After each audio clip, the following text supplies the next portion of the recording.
quiero que toque al vecino y le diga: Dios cumplirá. Solo a Ricardo escucho yo todo lo oculto. Dígale: Dios cumplirá su palabra en mí y en ti. Dígale: Dios cumplirá su palabra en ti.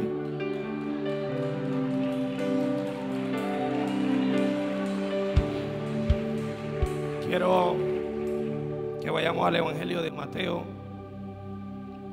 capítulo 8, verso 8. Ahí en su Biblia o en la pantalla, Mateo capítulo 8, verso 8.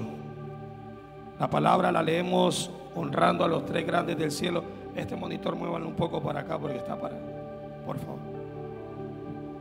A su letra dice: respondió el centurión y dijo: Señor, no soy digno que entres bajo mi techo.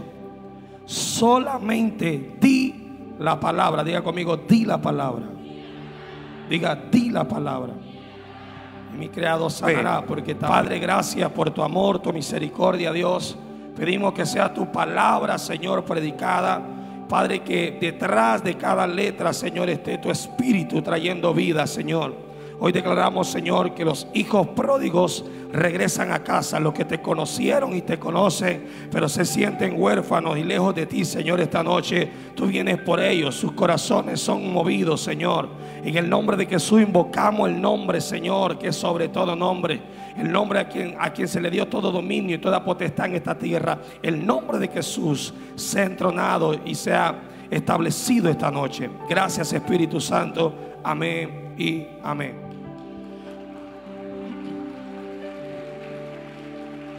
Vamos a tratar de entrar de menos a más. Amén.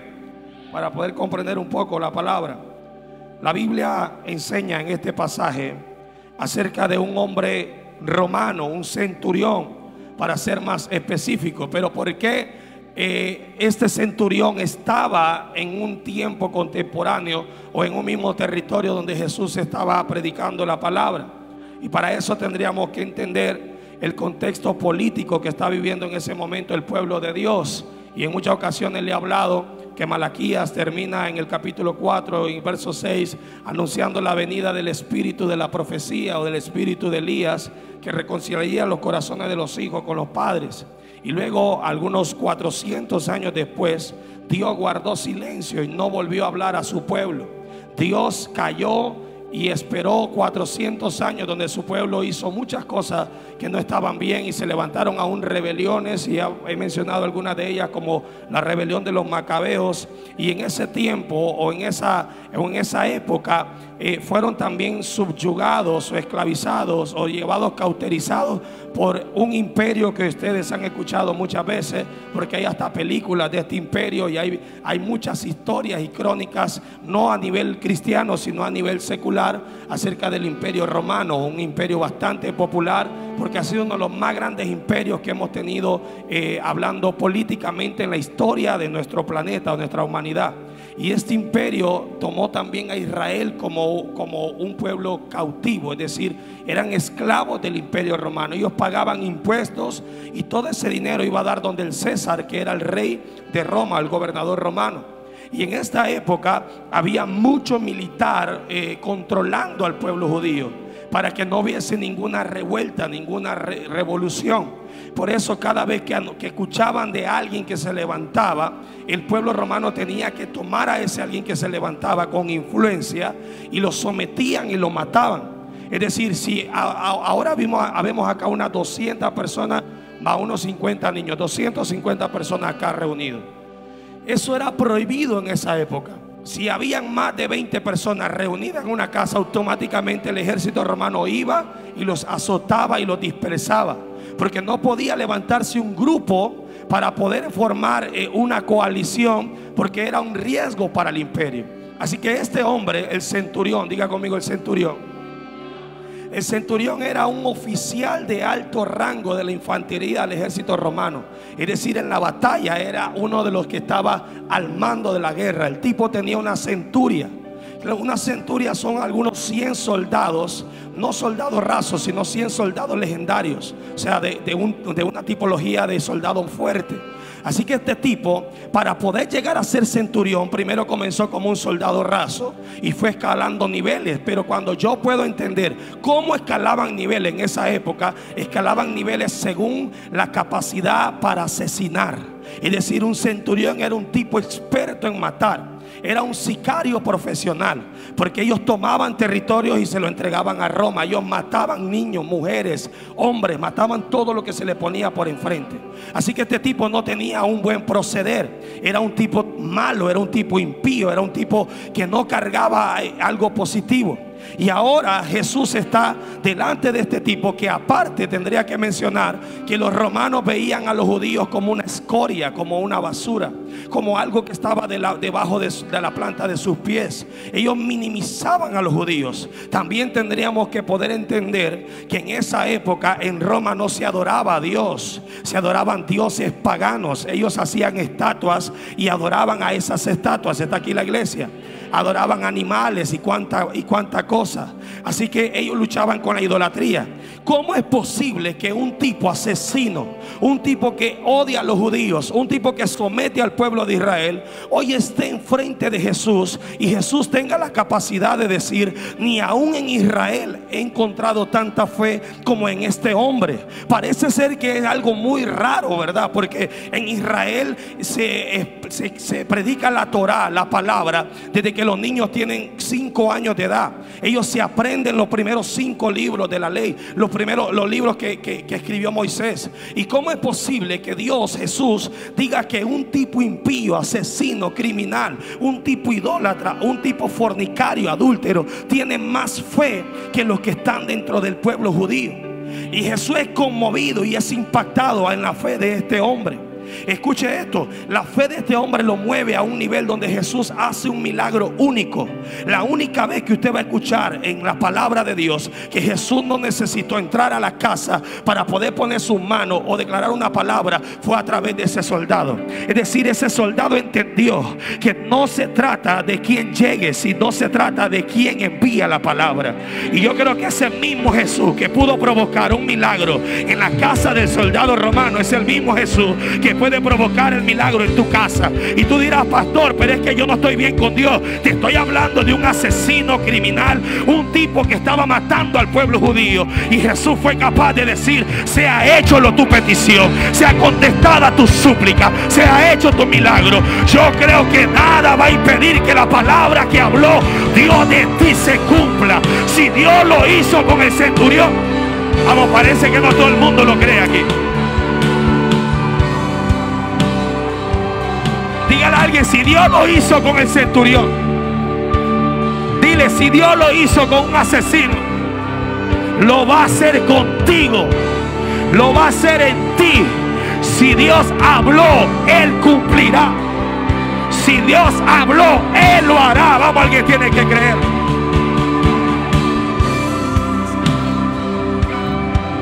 Dele palma. Cuando yo subo la voz se pega.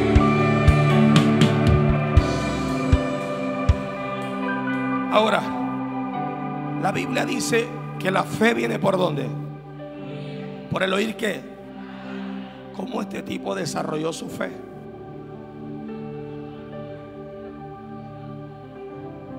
No voy a volver a preguntar. ¿Por dónde viene la fe? ¿Por el oír qué? Pero ¿y dónde escuchó palabra él? Préstame una Biblia.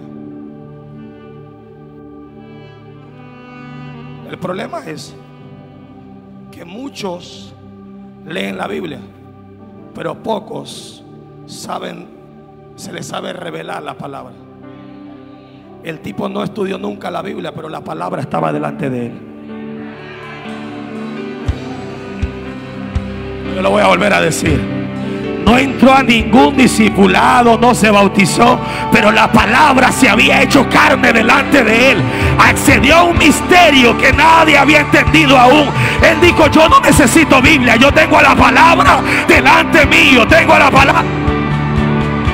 ¿Alguien está entendiendo aquí? Dele palma, vamos. Si es para Dios, désela. Vamos a entrar un poco en esa revelación. ¿Quieren que lo vamos a enseñar? El tipo accedió, a Juan capítulo 1, verso 1. Lo vamos a leer en la Nueva Traducción Viviente Multimedia. Lo vamos a leer. El tipo accedió a un misterio siendo romano que ni los mismos discípulos habían entendido. Mire, yo estoy seguro que Juan, porque Juan estaba en medio de ellos. Juan era uno de los 12 que andaba ahí. Juan, cuando vio a ese tipo, de ahí le nació esto. Juan comienza escribiendo su libro cuando Jesús ya muere y resucita y asciende. Empieza a escribir el Evangelio de Juan y comienza diciendo: en el principio la palabra ya existía, la palabra estaba con Dios y la palabra era Dios. El que es la palabra existía en el principio con Dios. Dios creó todas las cosas por medio de Él y nada fue creado sin Él. La palabra le dio vida a todo lo creado y su vida trajo luz a todos los hombres. ¿Alguien está aquí? Hay gente que sabe mucha Biblia pero no conoce la palabra. Hay gente que está un poco confundida. Mire esto, la Biblia se hizo libro, la palabra se hizo hombre. Vaya, pues está bien, está bien. Vamos a explicarlo. Vamos a explicarlo, porque hay gente que está todavía un poco confundida. La Biblia es, viene de una palabra. Bueno, Biblia, usted sabe que Biblos es libro, pero hay una forma de definir lo que está escrito en la Biblia y se llama logos. Diga conmigo logos. Vamos, diga logos. El logos es letra escrita, pero la palabra viene de algo llamado dabar, que es palabra y acción. Es decir, es una palabra en movimiento, es una palabra que tiene vida. Entonces, la Biblia contiene los escritos de la historia de Jesús, pero la palabra es Jesús manifestándose enfrente tuyo, aquí y ahora. ¿Alguien está aquí? Entonces usted va a ver personas, y algunos se dañan con el evangelio porque dicen: pero yo he visto gente que sabe mucha Biblia pero no ama al prójimo. Pero ¿cómo es posible? Usted va a escuchar hoy me van a cuestionar los impíos, ¿verdad? Pero ahí disculpe, pido perdón a los evangélicos hoy. Pero usted va a escuchar la canción del hermano Arjona, y ella dice de doña Carlota que era cristiana y andaba a la falda larga y sabía mucha Biblia, pero le punchaba la pelota, dice. ¿Cuánta gente hay así sonándose el pecho porque leen la Biblia pero no conocen la palabra? Porque el que conoce a Jesús tiene amor. El que conoce a Jesús camina en perdón. El que conoce, alguien está aquí conmigo. Hoy la palabra se te va a manifestar esta noche. Dele palma al Rey. Y le voy a seguir rompiendo la atmósfera para que usted me entienda. A veces la Biblia te va a dar el derecho o la legalidad para poder matar al pecador, pero la palabra te da la misericordia. Lo hablo. Ok, agarraron a una mujer en adulterio y todos los escribas los fariseos dijeron: la vamos a matar. ¿Usted cree que era porque se le daba la gana? La Biblia, la letra decía que ella debía de morir por su pecado. O sea, cuando tu hermano falla, se aparta de Dios, deja de venir a la iglesia, tú podrías usar 10,000 versículos para condenar a tu hermano, pero se va a revelar si tú vives la Biblia o vives la palabra. Porque la palabra estaba escribiendo en tierra y dijo: hey, sí, es cierto, la letra le da el derecho de matarla a ella, pero ahora tire la primera piedra el que esté libre de pecado. Y uno por uno se fue, y cuando él se acercó a ella le dijo: mujer, ¿dónde están los que te condenan? Ninguno está, ni yo tampoco. A veces la Biblia te da el derecho de matar a tu hermano, pero la palabra te da el amor para restaurarlo. La palabra te da el amor para levantarlo. La palabra te da... Vamos, alguien tiene que alabar la palabra esta noche. Aleluya, aleluya. Dele palma al Rey con ánimo.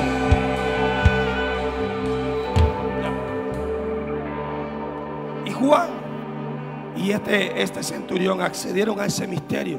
En el principio, de que está la par, en el principio era la palabra. La palabra estaba con Dios y la palabra era Dios.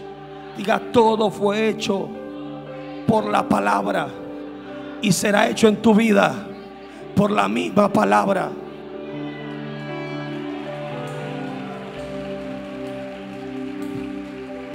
Por eso, ¿y qué había en el principio? Porque Juan accedió al principio. En el principio, Génesis 1 dice: en el principio Dios creó los cielos y la tierra. La tierra estaba, el espíritu se movía. Pero en el 3 dice: entonces dijo, Dios dijo. Diga, Dios dijo. Diga, Dios dijo. Es la palabra en acción ahí. Que haya luz y hubo. Óigame, pero si en el 14 dice: entonces Dios dijo que aparezcan luces en el cielo para separar el día de la noche, que marquen las señales de estaciones, los días y las noches. ¿Por qué el 13 está hablando también de crear luz? Lo voy a volver a explicar. En el 14 de Génesis 1 dice que Dios creó para separar la noche y el día, el sol y la luna, las estrellas, luz. Pero ¿por qué en el 3 habla de que dijo Dios, sea la luz? Sea la luz. Porque en ese verso, lo que Dios está hablando, tendríamos que ir a Salmo 119, 105. Lámpara es a mis pies tu palabra y lumbrera a mi camino. Antes que la luz de los hombres fuera creada, existió la palabra que dio luz a esta humanidad. Esa palabra ordenó el caos. Esa palabra sacó la oscuridad del mundo. Alguien tiene que alabar al Rey. Mire esto, así como está de pie. Los que están de pie, me gustan los que están de pie. A mí me gusta. Con ellos voy a hablar hoy. Mire esto. Según la ciencia, la oscuridad no existe. Uy, pastor, ¿qué es eso? Sí, la oscuridad no existe. Dicen que la oscuridad es la ausencia de la luz. Entonces las tinieblas que cubrían la tierra era porque la palabra todavía no se había manifestado. Y yo le quiero profetizar a alguien esta noche que si viniste en tinieblas y sientes que no hay perdón y sientes que Dios no quiere nada contigo, te tengo una noticia. Hoy la luz de los hombres, que es la palabra, está delante tuyo. Y si la luz viene sobre ti, las tinieblas van a retroceder. Vengo a declararle a alguien que ha estado en oscuridad financiera, en oscuridad matrimonial, en oscuridad en su salud. Si viene la luz, que es la palabra, la oscuridad desaparece, el caos desaparece. La palabra trae orden, la palabra trae luz. Alguien tiene que alabar y decir amén, gloria a Dios. Alguien que diga: eso es para mí. Diga: eso es para mí. Diga: eso es para mí.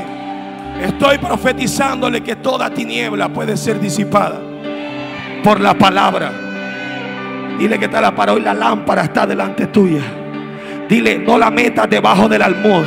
Sácala, que cuando hay luz, las tinieblas retroceden.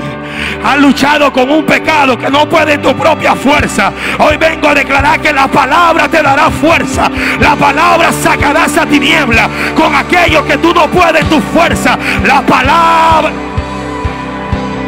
Aleluya.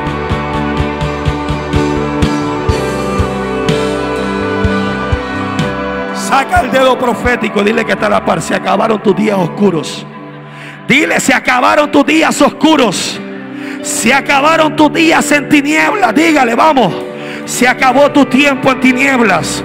Hoy la luz de Cristo trae una nueva temporada para ti. Hoy la luz de Cristo trae cumplimiento. Hoy la luz de Cristo trae manifestación. Hoy eso yo lo voy a recibir para mí. Alguien tiene que decir amén. Aleluya. Gloria a Dios. Si usted quiere que yo desate, quédese así como está. Como le dije que se escribe en hebreo la palabra manifestada? Dabar. Pero cuando yo leo la palabra dabar, que significa palabra en acción, cumplimiento, manifestación, aceleramiento, crear. O sea, cuando Dios habla, crea. Ese es el dabar. Mira, cuando tú hablas, tú haces planes, pero cuando Dios habla, al mismo tiempo está respondiendo. Al mismo tiempo está creando. Dijo Dios, sea la luz, ¿y qué pasó? Dijo Dios, sea la luz, ¿y qué pasó? Cada vez que Dios habla, manifiesta. Ese es el dabar. Pero le voy a soltar eso a los que están de pie. Dabar también tiene algunos derivados. Desde la palabra dabar se derivan algunas otras palabras, y hay una que me encanta, y es la palabra, escuche, es la palabra, por aquí la anoté para no equivocarme en la pronunciación. Mitabar, diga el que está a la par, mitabar. Mitabar, traducido del hebreo, significa desierto. Cuando Dios saca a Israel de Egipto, lo mete al mitabar. Es decir, el proceso en tu vida, el desierto en tu vida, tú crees que es que Dios está lejos. No, mitabar representa el lugar donde el dabar va a traer cumplimiento. Dios te tiene en proceso porque está a punto de hablar. Dios ahora mismo está en caos, ahora mismo hay desorden, ahora mismo está vacío. Pero dijo Dios esta noche, sea la luz, y será la luz. El desierto, tu mitabar, trae un dabar, trae una manifestación, trae un cumplimiento, trae una... Vamos, alguien tiene que creer. Viene el tiempo que tu mitabar te preparó para que el dabar de Dios viniera a ti. Tu mitabar te preparó para que el dabar de Dios trajera respuesta, trajera rompimiento. Vamos, alguien tiene que decir, se está acabando el mitabar porque está llegando el dabar. Se está acabando el mitabar porque era nada más el preámbulo o el escenario para que Dios trajera palabra y acción, palabra y acción, palabra.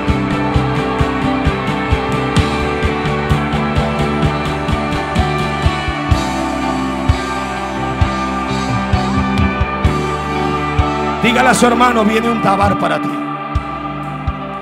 Dígale, viene un dabar para ti. Viene el tiempo del cumplimiento de esta casa. Viene el tiempo donde Dios dirá, sea la luz, y será la luz. Viene el tiempo donde Dios dirá, le ordeno a la tierra que produzca semilla, y que cada semilla de árbol según su género. Viene el tiempo donde Dios le va a ordenar a tu tierra que produzca según la semilla que has sembrado, y por cuanto sembraste con lágrimas, cosecharás con regocijo. Alguien está aquí conmigo. Alguien que diga, yo lo creo, yo lo creo, yo lo creo, yo lo creo, yo lo creo, yo lo creo. Dígalo. ¿Los músicos están aquí o no están aquí? Dígalo. Yo lo creo. Yo lo creo. Yo lo creo. Yo lo creo.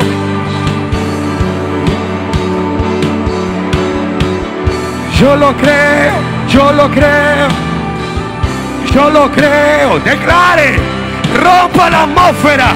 Dígale al diablo, te quita o te paso encima, pero algo sucederá. Yo lo creo. I believe, I believe, I believe, I believe. Yo lo creo. Viene el tiempo del dabar a mi vida. Viene el tiempo del cumplimiento. Viene el tiempo. Dios cumplirá su palabra en mí.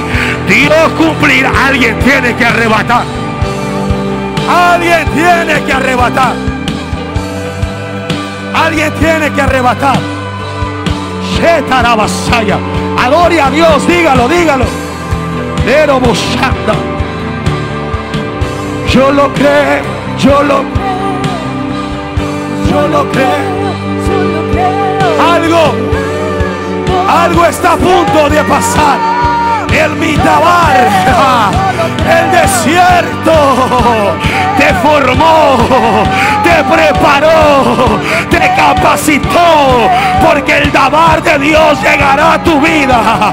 Alguien tiene que adorarlo a Él.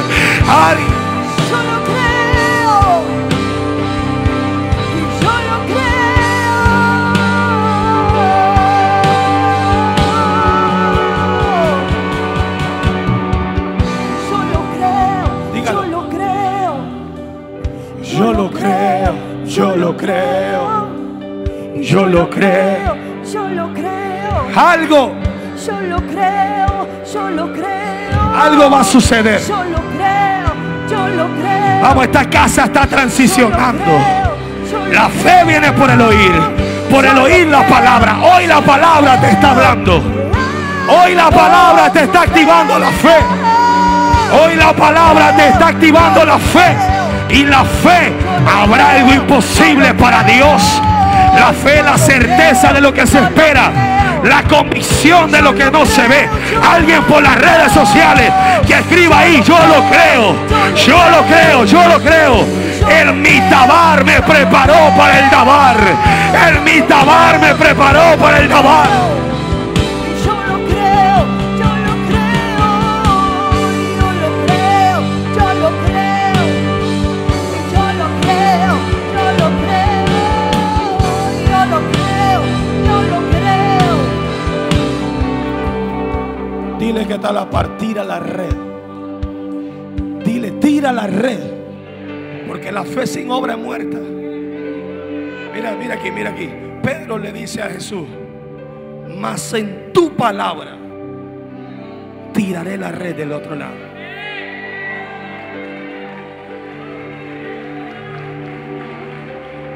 Habrá alguien aquí que tiene toda una noche.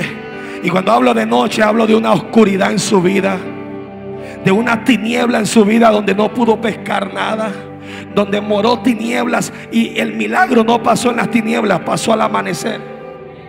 O sea, para los que son pecadores van a entender que es más fácil pescar en tinieblas que pescar en la luz. Pero es que cuando tú lo haces en tu fuerza, lo puedes hacer en tinieblas. Pero cuando lo haces a través de la palabra es luz. ¿Alguien está aquí? ¿Habrá alguien aquí que está cansado? Que dice: lo he intentado una y otra y otra y otra y otra vez, y siempre tengo el mismo resultado. Dile que está la par, cambia de dirección. Dile, dale vuelta a la barca. No era para ese lado, era para el otro. Dile, era para el otro lado. Y la clave, dile, es que ahora lo harás en su palabra.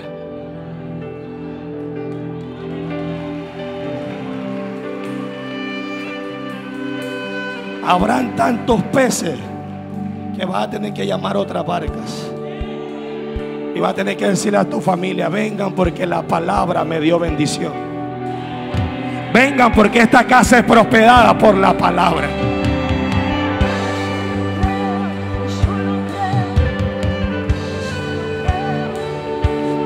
Me gusta así cuando está de pie, fíjense. Me gusta en esta atmósfera. Voy a terminar la palabra así como estamos adorando. Dile a alguien: si Dios lo dijo, Él lo cumple. Dile: Él no es hombre para mentir, ni hijo de hombre para que se arrepienta. Mira esto. Dile a alguien: tú cargas una garantía. Dile: tú cargas una garantía.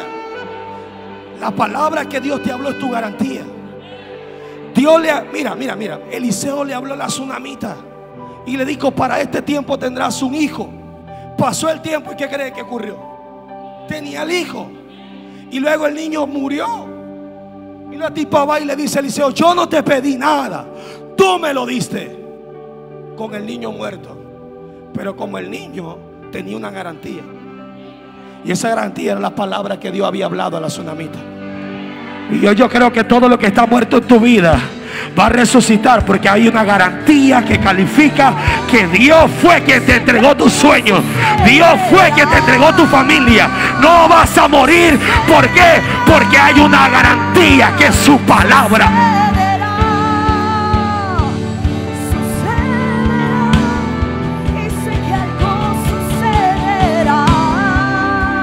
Dile a alguien: el niño vivirá. Dile: el niño vivirá. Dile: lo único que para que la garantía funcione hay que llevarlo al lugar donde te lo dieron. El problema es usted que está reclamando palabra en un lugar incorrecto. Vaya al aposento donde le engendraron el niño, lleve el niño a ese aposento, acueste al niño en ese aposento. Lo que tú cargas solo funciona en la atmósfera en la que te fue dado.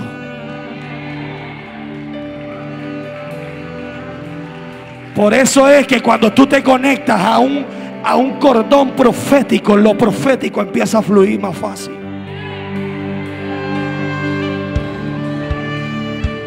En el momento que yo encontré a mi padre espiritual, hace 10 meses, se aceleró algo en mí. ¿Por qué? Porque encontré el aposento donde el niño que estaba muerto. Y yo creo que aquí ha venido gente esta noche con el niño muerto. Y hoy Eliseo te dice: éntralo al aposento, éntralo en la atmósfera, que hoy le vamos a activar la garantía que carga. Hoy le vamos a dar vida a tus sueños, hoy le vamos a dar vida a tus proyectos, a tu ministerio, a tu llamado, a tu asignación. Hoy lo que estaba muerto resucita. Alguien que diga: yo lo creo. Termino acá. Le dije que era una palabra corta. ¿Fluyo o no fluyo? Pero póngame demanda porque no lo siento.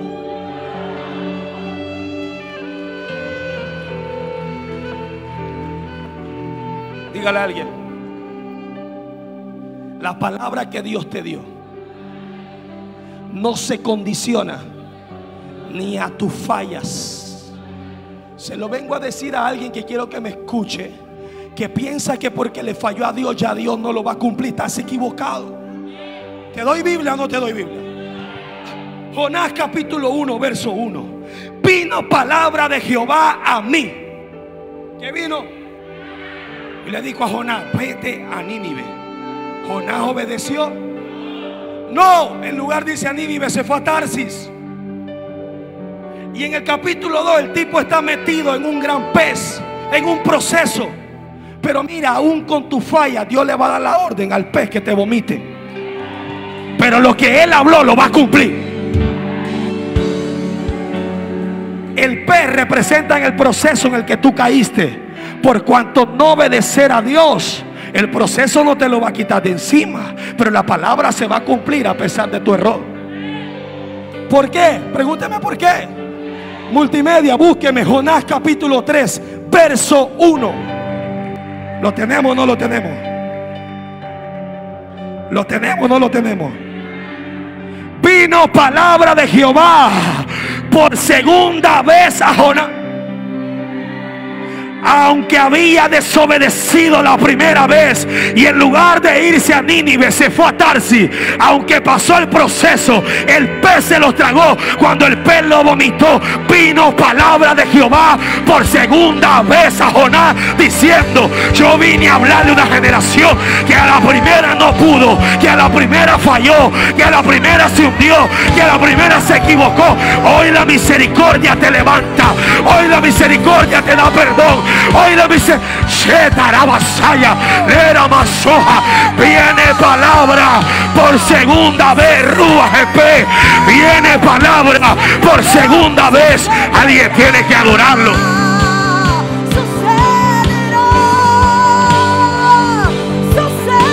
Alguien tiene que alabar al Rey aquí. Alguien tiene que levantarse de su caída. Levántate una vez más. Inténtalo una vez más. Tus errores no van a condicionar lo que Dios habló de ti. Tu pecado no va a detener a Dios. Levántate y restáurate, Jonás.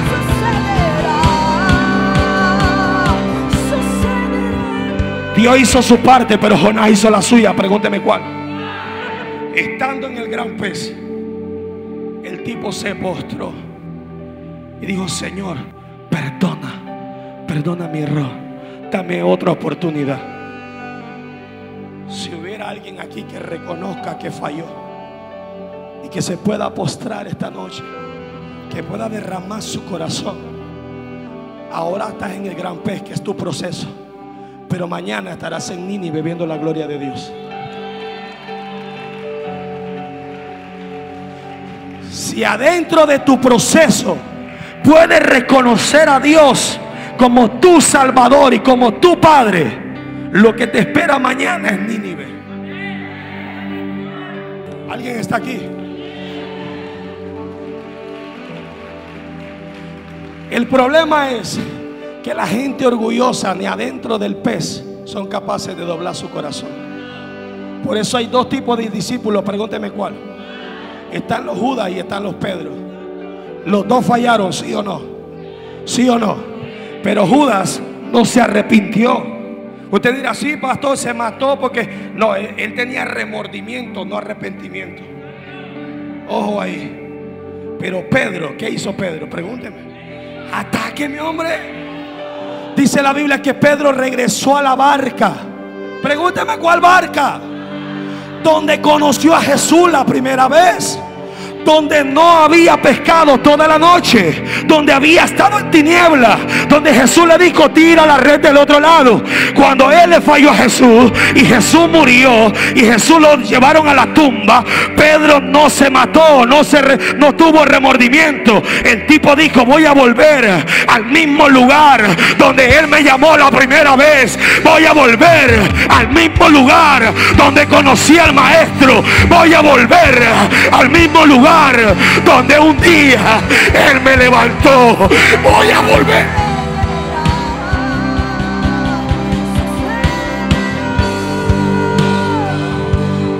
Toca a alguien y dile, regresa al mismo lugar donde lo conociste. Dile, regresa al mismo lugar donde tuviste un encuentro con él. Y de nuevo pasó lo mismo. Pedro no había pescado. ¿Por qué? Porque estaba en tiniebla. Y alguien le dijo desde la orilla, ¡hey! Tiren la red del otro lado. Jesús ya había muerto. Habían pasado 3 días. Y Pedro dice, hey, yo ya conozco esa voz y ya conozco ese milagro. Y yo le estoy hablando a gente aquí que ya conoce la voz de Dios y sabe que hoy Dios le está hablando desde la orilla. Y hoy Dios le está diciendo, Pedro, cíñete. Pedro, cíñete. Pedro, cíñete. Te estoy esperando en la orilla. Pedro, Dios le está hablando a alguien que había conocido el fracaso, que había conocido la derrota, que había conocido que es fallarle a Dios. Dios le está hablando a un Pedro que lo negó, pero así como lo negaste 3 veces, Pedro, hoy Jesús te pregunta, Pedro, ¿me amas? Pedro, ¿me amas? Pedro, ¿me amas? Por cada vez que me negaste, por cada vez te pongo a que me digas que me amas, por cada vez que me negaste, por cada vez te restauro, por cada vez te levanto, vamos, alguien tiene que alabar a Dios. Y Jesús estaba a la orilla y les dijo, hijitos, ¿no habéis pescado toda la noche? ¿Tenéis hambre? ¿Habrá alguien aquí que le falló a Dios y que tiene hambre de Él de nuevo? ¿Habrá un Pedro que está cansado de estar en la oscuridad? ¿Habrá un Pedro que ya se cansó de estar en la oscuridad, en la tiniebla, y necesita que Jesús lo restaure? Y cuando dijo eso Jesús, Pedro dijo, este tiene que ser mi maestro, porque en el mismo altar donde yo lo conocí, en la misma barca donde tuve mi primera experiencia con Él, hoy está de nuevo buscándome. La diferencia entre tú y Judas es que mientras Judas se suicida de remordimiento, tú entiendes que es en la barca donde Él te va a buscar. La barca es el mismo lugar donde lo conociste. La barca es la atmósfera, la barca es la iglesia, la barca. En el altar te conocí, y hoy lo que estaba muerto en ti vivirá. Le preguntaron a Ezequiel en el capítulo 37 del libro de Ezequiel, ¿crees que vivirán estos huesos? No lo sé, Señor, tú lo sabes.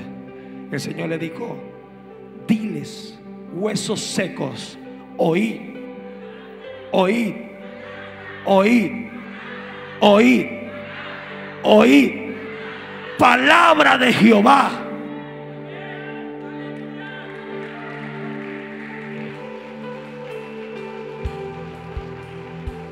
Hoy le estamos hablando a los huesos secos. Hoy le estamos hablando a la gente que se sentía seca, sin Dios.